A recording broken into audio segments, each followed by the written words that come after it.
है ना।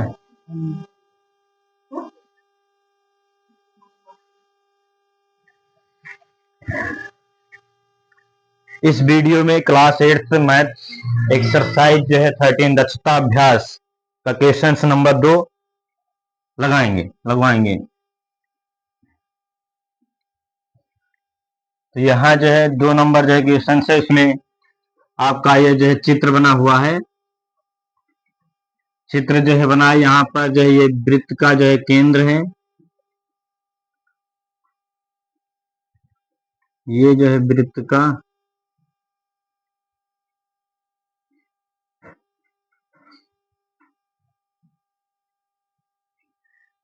यह जो है वृत्त का केंद्र है, यहाँ से वो है, और ये ए है, ये बी है, ये जो है सी है, और ये डी है। यहाँ पर ये जो है 70 अंश का है। अब इसमें जो है क्या है, जो है दे रखा है कि जीवा ए बी जो है बराबर जो है जीवा सी डी, जीवा ए बी बराबर जीवा सी डी दिया हुआ है। क्या दिया है?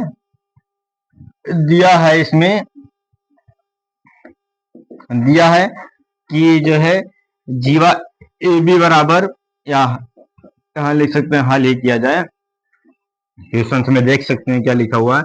जीवा ए बी बराबर जो है जीवा ए बी बराबर जो है जीवा सी डी, या जो है दिया हुआ है। तो जीवा ए बी जो है जीवा सी डी के बराबर है, तो जीवा ए बी जो है जीवा सी डी के बराबर है। तो यहां से हम जानते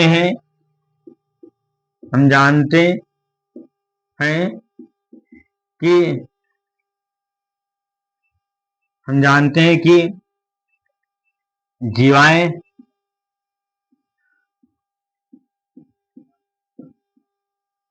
एक ही वृत्त की जीवाएं, दो भी हो सकता है, एक ही वृत्त की जीवाएं समान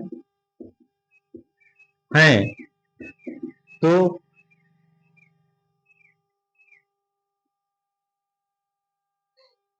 उनके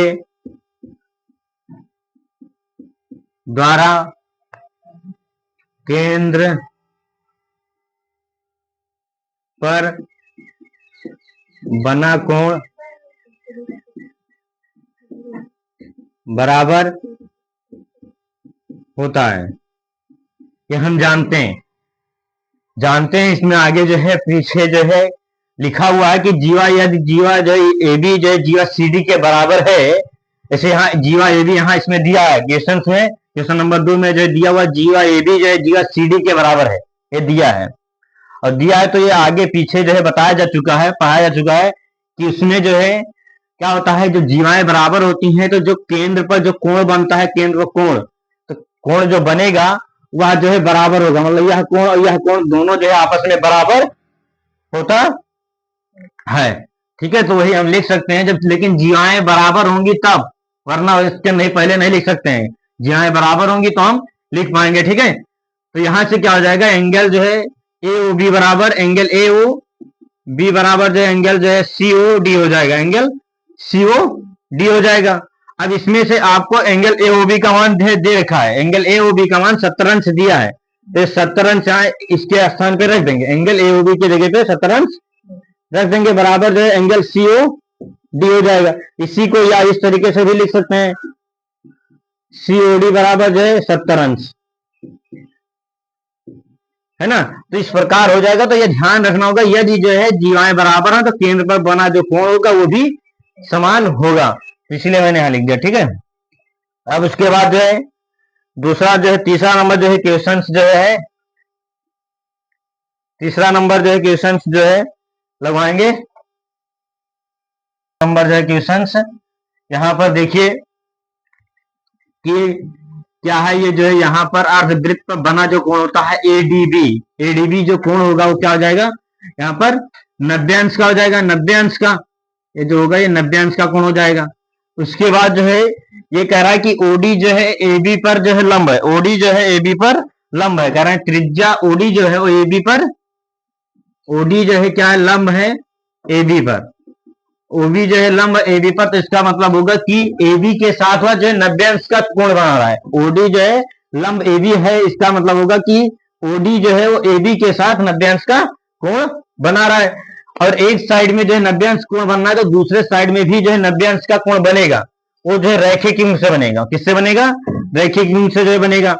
मतलब ये जो है बीओडी का मान जो है एंगल बीओडी का मान जो है 90 अंश हो जाएगा। बीओडी का मान 90 अंश हो जाएगा, तो रैखिक युग्म से जो है क्या होगा, वो भी जो है 90 अंश होगा। ठीक है, यहाँ जो पूरा जो है बात लिखना नहीं है, यहाँ पर जो है लिख दे रहा हूं। ओडी जो है परपेंडिकुलर ए बी, तो यहां से एंगल जो है बीओडी बराबर जो है 90 अंश हो जाएगा।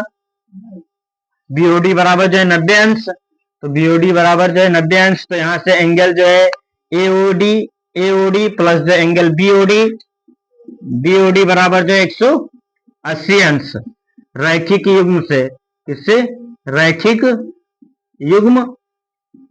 ये सब जो है पढ़ाया जाता है, जो है 7th क्लास में भी है रैखिक, उससे जो है ये हो जाएगा। मतलब इन दोनों कोणों का योग क्या होगा, ये कोण और इस कोण का योग जो होगा वो 180 अंश के बराबर हो जाएगा। अब यहां से बीओडी का मान क्या दिया, 90 अंश, तो एंगल एओडी प्लस जो है 90 अंश बराबर 180 अंश हो जाएगा। तो एंगल एओडी, अब ये 90 उस साइड में जाएगा, तो 180 अंश माइनस 90 अंश, ठीक है, हो जाएगा। एओडी जो है बराबर क्या हो जाएगा, 90 अंश हो जाएगा। अब जो है इससे क्या होगा कि एंगल बीओडी एओडी बराबर हो जाएगा। क्या है? एंगल एओडी बराबर एंगल बीओडी, दोनों जो है 90 अंश है। यदि जो है दोनों कोण, यदि जो है क्या है, तीन पर बना कोण, कोई वृत्त है, उसके जो है तीन पर जो है बना कोण जो है बराबर है, तो उसकी जीवाएं भी जो है बराबर होती हैं। क्या है? जीवाएं भी बराबर होती हैं। ठीक है, तो यहां पर जो है वृत्त के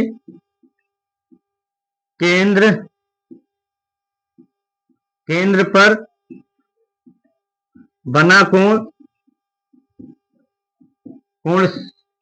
समान है। ठीक है, समान है, इसलिए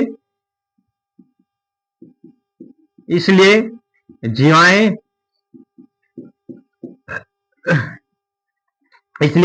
जो है जीवाएं बराबर हैं, इसलिए जीवाएं बराबर होंगी। ठीक है, इसलिए जीवाएं बराबर होंगी। अर्थात जो है क्या हो जाएगा यहां से कि जीवा ए बी बराबर जो है जीवा ए बी बराबर जो है जीवा जो है बी डी हो जाएगा। जीवा बी डी मतलब ये कोण बराबर है, तो ये जो ए डी और बी डी बराबर हो जाएंगे। इस कारण से अब ये बराबर हो जाएंगे, हम त्रिभुज ए बी डी लेंगे। त्रिभुज जो है ए बी डी लेंगे। त्रिभुज जो है ए बी डी में, त्रिभुज जो है ए बी डी में जो है क्या हो जाएगा, यहां से त्रिभुज ए बी डी में अब जो है जीवा जब बराबर है, तो यहां से जो है हाँ ए बी जो है मतलब बराबर जो है बी डी, तो ए बी डी में त्रिभुज ए बी डी में तो क्या हो जाएगा, ए बी बराबर जो है ए बी डी। जब जो है त्रिभुज ए डी बी लेंगे, तो उसमें ए डी और बी डी आएगा कि नहीं आएगा? आएगा, ए डी और बी डी आएगा।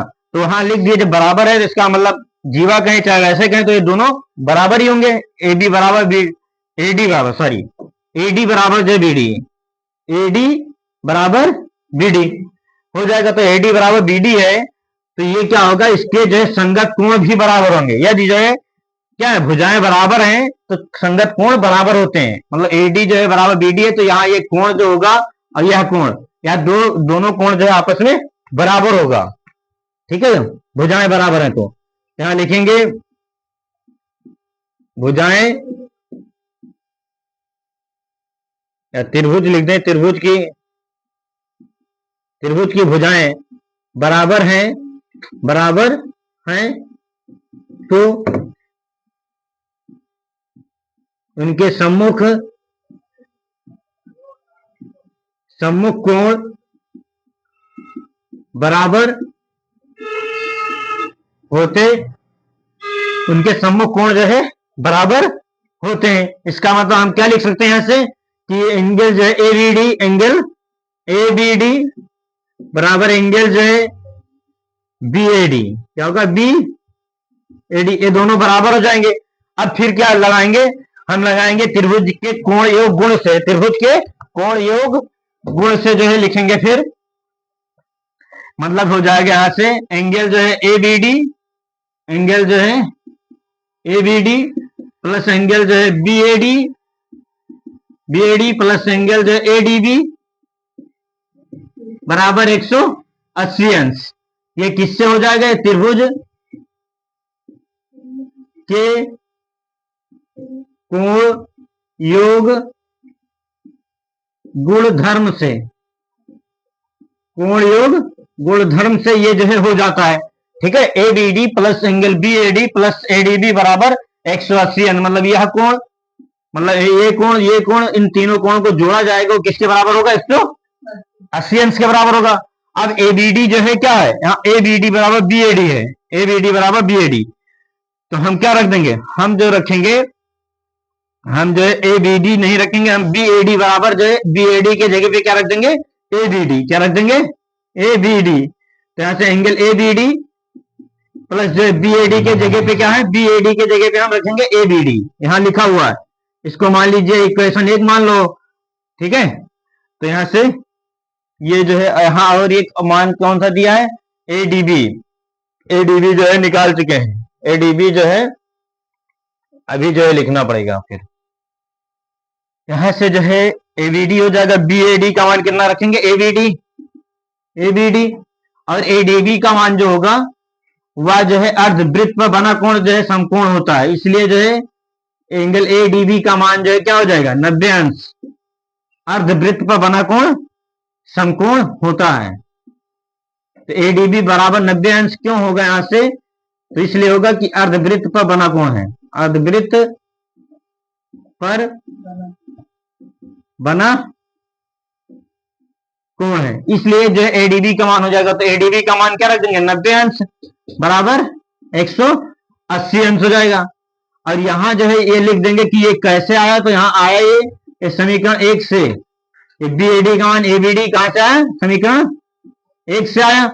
ठीक है, अब यहां से इसको हल करेंगे तो एबीडी प्लस एबीडी बराबर जो है क्या हो जाएगा, 2 एंगल ए बी डी बराबर जो क्या हो जाएगा, 180 अंश माइनस 90 अंश, कितना आ जाएगा, 90 अंश 2 एंगल ए बी डी का मान। ठीक है, अब एंगल ए बी डी बराबर जो है 90 अंश बटे 2, एक काट देंगे, कितना आ जाएगा 45, तो एंगल ए बी डी का मान कितना आ जाएगा, 45 अंश। इस तरीके से ए बी डी का मान निकल क्या आ पाया। अब ये ए बी डी का मान निकला है, अब इसके बाद जो है, इसके बाद जो है क्या होगा, इसके बाद जो है आगे जो है लगवा रहे हैं, अभी निकालना हमको क्या है, बीसीडी का मान निकालना है। क्या निकालना है, बीसीडी का मान निकालना है। तो यहां से क्या होगा कि जो दोनों कोण जो है यहां पर एंगल बीएडी, हाँ हमको निकालना है। अब जो है यहां से क्या हो जाएगा, एबीडी का मान जो है 45 अंश, एबीडी का मान 45 अंश, तो बीएडी का मान भी 45 अंश हो जाएगा। क्या हो जाएगा, बी एडी या जो है कह सकते हैं यहां दिया हुआ है A B D angle B A D. ठीक है, ये समीकरण 1 से, ये क्या है, समीकरण 1 से हम ये लिख सकते हैं, यहां देखिए समीकरण से 1 से जो है हम ये बात लिख सकते हैं।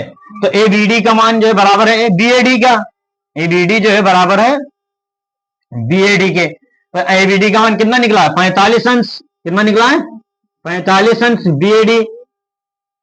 तो इसको हम ये भी लिख सकते हैं बी ए डी बराबर 45 अंश।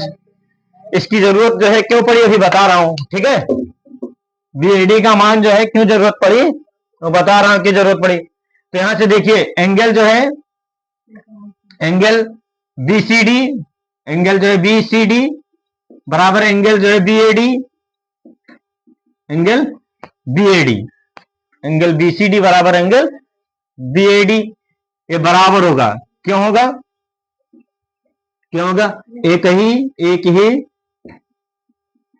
वृत्तखंड, एक ही वृत्तखंड में बने कोण जो है, बना कोण जो होता है, बना कोण जो है, एक ही वृत्तखंड में बना कोण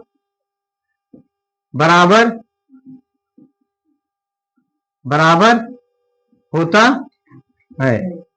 तो ये जो तुम्हारा देखिए यहां पर एंगल बी सी डी और एंगल बी ए डी एक ही वृत्तखंड है। जैसे एग्जांपल दे रहा हूं कि जैसे मान लीजिए ये चित्र बना है, इसमें ये रेखा मान लीजिए तुम्हारी बीडी है, ये रेखा बीडी है।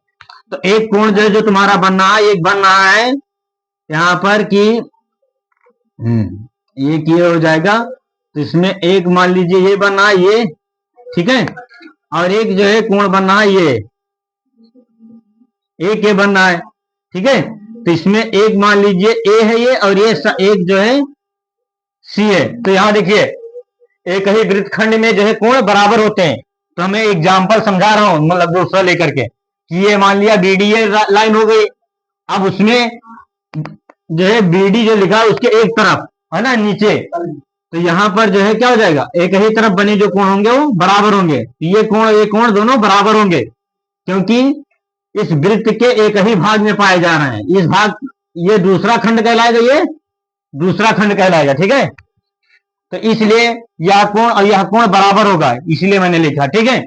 अब यहां से हमको क्या मालूम है, बी ए डी मालूम है, कितना दिया है 45। तो बी सी डी का मान कितना आ जाएगा 45 अंश। इस प्रकार जो है एबीडी और बीसीडी का मान जो है निकल आया। एबीडी और बीसीडी का मान जो है दोनों ज्ञात हो गया, दोनों जो है आएंगे 45 अंश आएंगे, ठीक है। वीडियो अच्छा लगा है तो लाइक और सब्सक्राइब करना ना भूलें। जय हिंद, जय भारत।